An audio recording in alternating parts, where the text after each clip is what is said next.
যে 100 জনের যে সিন্ডিকেট ছিল, সিন্ডিকেট শব্দটা উচ্চারণ করিনি, আমি বলেছি যে রিক্রুটমেন্ট প্রসেসটাকে ওপেন করে দেওয়ার জন্য, সকল আপনারা যারা রিক্রুটিং এজেন্সি আছে সবার জন্য ওপেন করার জন্য, ট্রান্সপারেন্ট করার জন্য। থার্ড বলেছিলাম যে ওনাদের ওখানে একটু ওয়েজেস বাড়ানো যায় কিনা। আনোয়ার ইব্রাহিম ঘোষণা করেছেন যে 18,000 বাংলাদেশিকে ওনারা মালয়েশিয়াতে যাওয়ার সুযোগ দিতে, এক্সপেট্রিয়াট যে আপনার লেবার ওয়েলফেয়ার আছে এখানে। আপনারা জানেন যে ডক্টর আনোয়ার ইব্রাহিম ঘোষণা করেছেন যে 18,000 বাংলাদেশিকে ওনারা মালয়েশিয়াতে যাওয়ার সুযোগ দিচ্ছেন। আমাকে তো এক্সপ্লেইন করতে দেন, 18,000 মানে নতুন চাকরি না, নতুন লোকদের নেওয়া হচ্ছে না। যেমন কালকের অ্যানাউন্সমেন্টের পর আমি দেখলাম অনেকে আমাকে লেখা শুরু করেছে যে 18,000 নতুন চাকরি দিচ্ছে, আমরা কি নিতে পারবো কিনা। এটা হচ্ছে সেই 18,000 ঠিক না, 17,000 প্লাস আনফর্চুনেট ওয়ার্কার। ওনাদের মানে সমস্ত কিছু ঠিক হয়ে গেছে, ওনাদের ভিসা হয়েছে, ওনারা কাজ করার সুযোগ পেয়েছেন, কাজ করার চুক্তি সবকিছু হয়ে গেছে, ওনাদের ভিসা হয়ে গেছে, কিন্তু মালয়েশিয়ান গভর্নমেন্টের একটা কাট অফ ডেট ছিল 31 মে 2024-এর মধ্যে প্রবেশ করতে হবে। নানান ধরনের জটিলতার কারণে 17,000 প্লাস ওয়ার্কার ওনারা মালয়েশিয়াতে যেতে পারেন নাই। ওনাদের ওয়ার্ক পারমিট হয়েছে, কাজের চুক্তি হয়েছে, ভিসা হয়েছে, কিন্তু যেহেতু 31 মে এর মধ্যে যেতে পারেন নাই, এই জন্য ওনাদেরকে মালয়েশিয়া সরকার আর গ্রহণ করে নাই বা নতুন কাজে যোগ দেওয়ার কোনো সুযোগ তাদের ছিল না। তো এই আনফর্চুনেট আমাদের যে শ্রমিক ভাই বোনরা আছেন, ওরা অনেক টাকা পে করেছিলেন যাওয়ার জন্য। ওনাদের কষ্ট এবং যন্ত্রণার কোনো তুলনা হয় না। আমরা মানে আমাদের স্যারকে প্রথমেই আমি বলেছিলাম, ডক্টর মোহাম্মদ স্যারকে রিকোয়েস্ট করেছিলাম, স্যার আপনি আমাদের মন্ত্রণালয়ের জন্য এটা একটু ওনাকে বলেন।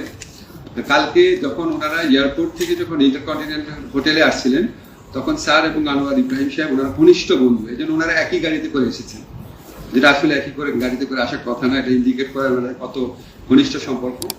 তারপর যখন ইন্টারকন্টিনেন্টাল হোটেলে আসলাম, আসার পর আমাদের দ্বিপাক্ষিক আলোচনা শুরু হওয়ার আগেই স্যার আমাকে বললো, তোমার যে ওইটা আমাকে বললো, তোমার যে 18,000-এর ব্যাপারটা, এটা কিন্তু আমি অলরেডি বলে ফেলেছি।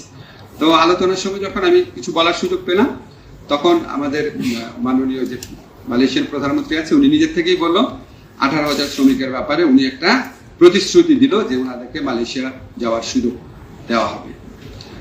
এখন একটা জিনিস মনে রাখবেন, প্রতিশ্রুতি মানে কিন্তু নিশ্চিত না, ঠিক না।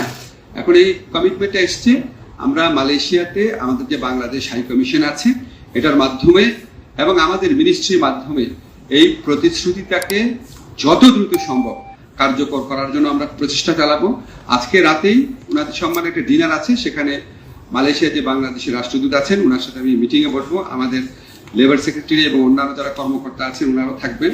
আমরা একটা রোড ম্যাপ তৈরি করবো কত তাড়াতাড়ি ওনাদেরকে পাঠানো যায়। এছাড়া যখন মিটিংয়ে আমি কথা বলার সুযোগ পেয়েছিলাম, যখন আমি ওনাকে আরো 3টা অনুরোধ করেছি।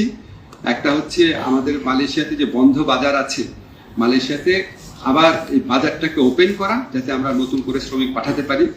সেকেন্ড, আমি রিকোয়েস্ট করেছি যে 100 জনের যে সিন্ডিকেট ছিল, সিন্ডিকেট শব্দটা উচ্চারণ করিনি, আমি বলেছি যে রিক্রুটমেন্ট প্রসেসটাকে ওপেন করে দেওয়ার জন্য, সকল আপনারা যারা রিক্রুটিং এজেন্সি আছে সবার জন্য ওপেন করার জন্য, ট্রান্সপারেন্ট করার জন্য। থার্ড বলেছিলাম যে ওনাদের ওখানে একটু ওয়েজেস বাড়ানো যায় কিনা। তো উনি শুনেছেন, একটু মানে মনে হলো সিম্প্যাথেটিক্যালি শুনেছেন। তো আমরা এটা পার্সু করব। এবং আমাদের প্রধান উপদেষ্টা আছেন, আপনারা জানেন গ্লোবালি উনি অত্যন্ত রেসপেক্টেড একজন মানুষ, ওনাকে অন্যভাবে সম্মান দেয় পৃথিবীর বিভিন্ন দেশের রাষ্ট্রপ্রধানরা।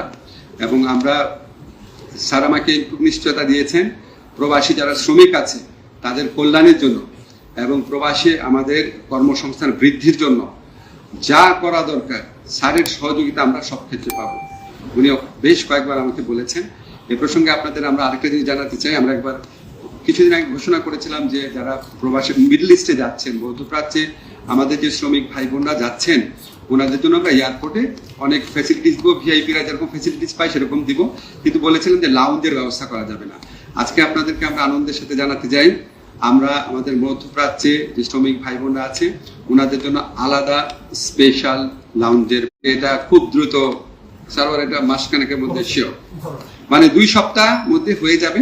আমরা জায়গা মোটামুটি ঠিক করেছি এবং এটা ইনশাআল্লাহ এটা হলে আমাদের প্রবাসী শ্রমিক ভাইদের যন্ত্রণার অনেক লাঘব হবে। এটার পাশাপাশি অন্যান্য যে সুযোগ সুবিধা, ওনারা এয়ারপোর্টে যাওয়ার সাথে সাথে ওনাদের সাথে এসকোর্ট করে একজন যাবে প্লেনে, মানে ইয়েতে যে স্ক্যানিং মেশিন না, ওইটা না, একদম লাস্ট যে প্লেনে ওঠার আগ পর্যন্ত, প্লেনে ওঠার আগে যে লাউঞ্জটা আছে, লাস্ট লাউঞ্জ, সেটুকু পর্যন্ত তাকে প্রতিটা স্তরে ওনাদের সাথে মানুষ থাকবে। আমরা মনে করি এটা ওনাদের প্রতি কোনো উদারতা না, এটা হচ্ছে ওনাদের প্রতি আমাদের দায়বদ্ধতা।